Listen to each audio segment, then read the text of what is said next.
Hi friends, இன்றைக்கி இட்லி, தோசைக்கு, சப்பாத்திக்கு எல்லாம் சூப்பரான சைட் டிஷ் பண்ணலாம் வாங்க. ஒரு கடாயில் 2 ஸ்பூன் ஆயில் விட்டுட்டு, ஆயில் சூடானோடனே 2 ஸ்பூன் உளுத்தம்பருப்பு, 4 வரமிளகாய்,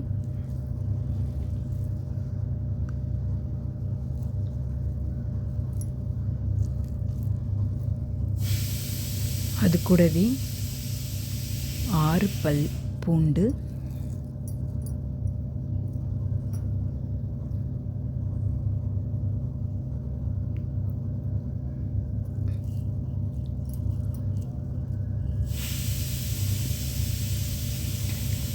ரெண்டு மீடியம் சைஸ் டொமேட்டோ,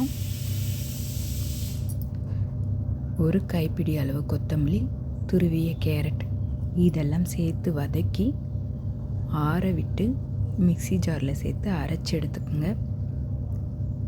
ஒரு தாளிப்பு கொடுத்து இட்லி தோசை எல்லாத்துக்கூடையும் சாப்பிட்றதுக்கு சூப்பரான டேஸ்டியான கேரட் சட்னி ரெடி. நீங்களும் செஞ்சு பாருங்கள் ஃப்ரெண்ட்ஸ். செஞ்சு பார்த்துட்டு எப்படி இருந்ததுன்னு சொல்லுங்கள்.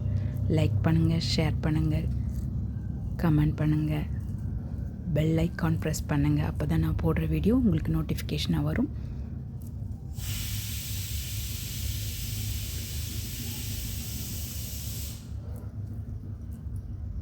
இன்றைக்கி எங்கள் வீட்டில் பிரேக்ஃபாஸ்ட் இது தான், இட்லியும் கேரட் சட்னியும். உங்கள் வீட்டில் என்ன பிரேக்ஃபாஸ்ட்டுன்னு சொல்லுங்கள். Thank you friends.